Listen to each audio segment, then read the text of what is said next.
Reports के अनुसार साल 2030 तक 800 मिलियन जॉब्स ऑटोमेटिक हो चुकी होंगी। क्या आपकी जॉब भी उनमें से एक होगी? पहले हम रोबोट्स के ताकतवर हो जाने और उनके गुलाम बनने से डरते थे, पर अब लगता है कि हमें और वास्तविक चीजों की चिंता करनी चाहिए। जॉब्स ना बचे रहने की स्थिति में हमारी इकोनॉमी कैसे जीवित रहेगी? क्या हम बिना किसी चिंता के आराम से इस विश्व में रह पाएंगे, या फिर हमारा सारा समाज टूटना शुरू हो जाएगा? आप देख रहे हैं क्या हो अगर, और ये है क्या हो अगर मशीनें सारा काम करने लगें। हमने पहले भी जॉब्स को ऑटोमेटिक होते देखा है, पर इस बार ये कुछ अलग होगा, क्योंकि ये सिर्फ कम सैलरी और कम स्किल्स वाली जॉब्स नहीं होंगी, बल्कि मिडिल इनकम जैसे medical technicians, chefs, office workers, security guards और इंस्पेक्टर्स जैसी जॉब भी मशीनें किया करेंगी। हम ये कैसे निर्धारित करें कि हम बेकार ना हो जाएं? एक ऐसे संसार की कल्पना करें जहां सबसे खतरनाक जॉब्स को करने के लिए हम रोबोट्स भेजें, जहां ऑटोमेशन ज्यादा रिस्क वाली जॉब्स में मानवीय भूल की संभावना को खत्म कर दे और हम अपने सबसे थकाने वाले काम मशीन को सौंप दें। मशीनीकरण से होने वाले संभावित फायदों को देख पाना कठिन नहीं है। अगर रोबोट्स हमारे जॉब्स करने लगें, तो क्या हम जिंदगी के सारे अच्छे पलों का मजा नहीं उठा पाएंगे? यह सुनने में जितना अच्छा लग रहा है, असल में उतना नहीं है।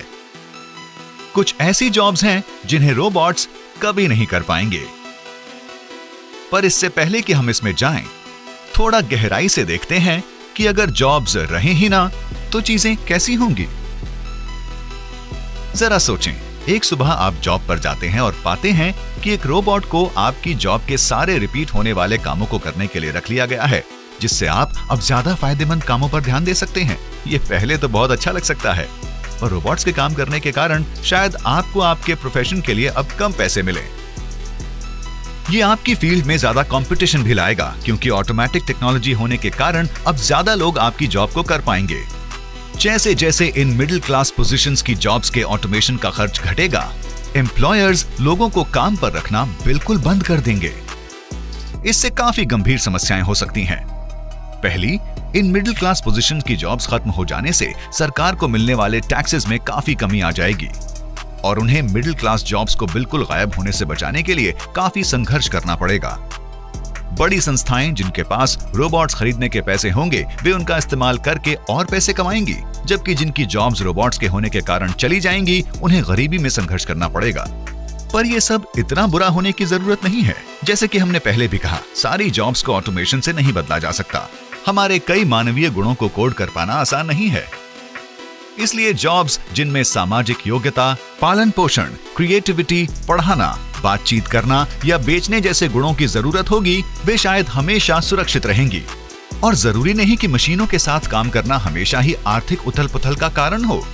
रोबोटिक काम का इस्तेमाल करने वाली कंपनियों पर टैक्स लगाया जा सकता है। ये सुनिश्चित किया जा सकता है कि मानवीय क्षमताओं का सम्मान हो, और हम निरंतर अपनी शिक्षा और प्रशिक्षण संस्थाओं को अपडेट रखें, ताकि वे लोगों को इस नए जमाने की जॉब्स के लिए तैयार करें।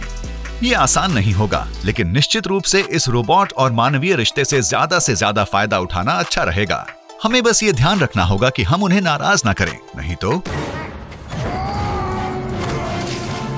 पर ये एक दूसरे क्या हो अगर का विषय है।